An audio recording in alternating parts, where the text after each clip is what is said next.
Assalamualaikum warahmatullahi wabarakatuh. Salam sehat selalu pada rekan-rekan semua, dan salam netralitas panitia Pilkades, PJKades, perangkat desa, dan BPD dalam Pilkades.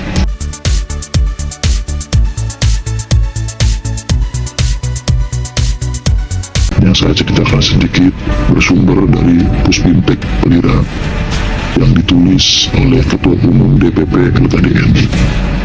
Dalam peraturan yang mengatur tentang pemilihan kepala desa mulai dari undang-undang sampai dengan peraturan menteri, tidak ada yang secara eksplisit atau mengatur bagaimana cara berkaitan dengan netralitas panitia.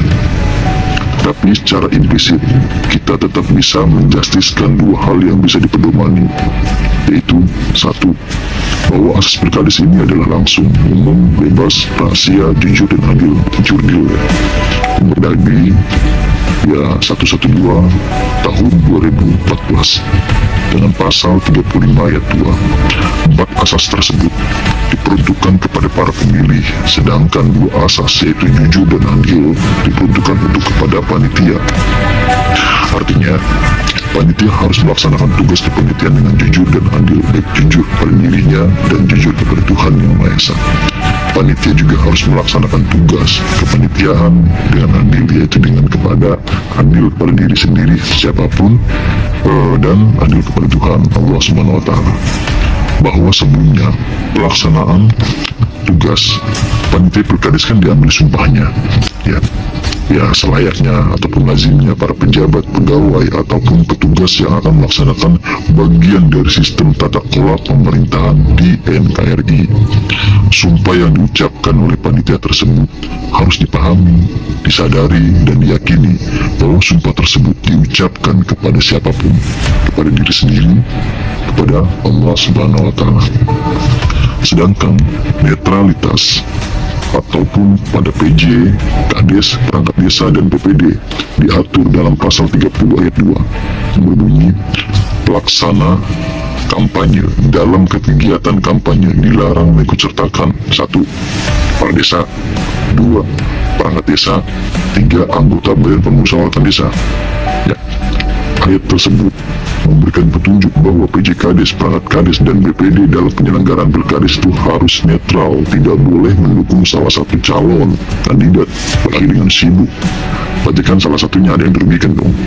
Bukan hal demikian. Kali ini sudah ada aturannya.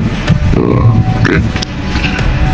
Jadi, oleh sebab itu, apabila panitia Pilkades, PJKades, perangkat desa, RT RW, dan BPD baik secara personal maupun komunal, maka bisa dituntut atau tindak pidana ya secara personal ataupun institusional karena jabatan dan atau institusinya, baik secara perdata maupun pidana, apabila ditemukan bukti-bukti material maupun non-material yang cukup bukti-buktinya itu.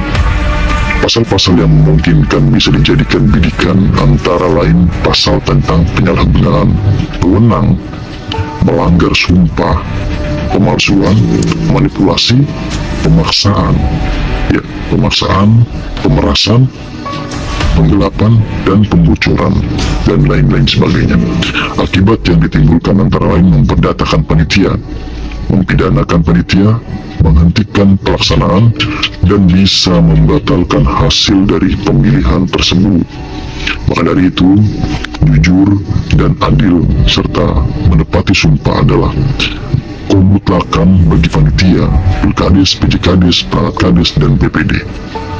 Maka dari itu, kita harus bersikap netral, biarkan demokrasi ini berjalan dengan semestinya. Di dalam pesta demokrasi rakyat, biarkan rakyat menikmatinya dan menentukan pilihan-pilihannya. Jangan sampai ada paksaan, apalagi dari perangkat desa yang ikut sertakan. Ingat, semua itu ada aturannya.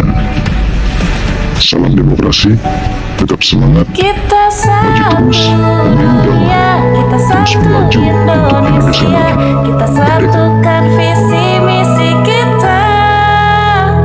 Kita satu dunia, kita satu Indonesia.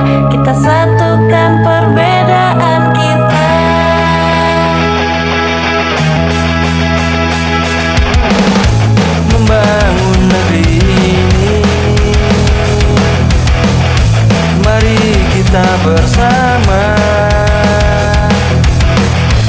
Demi negeri yang kita cintai, mari satukan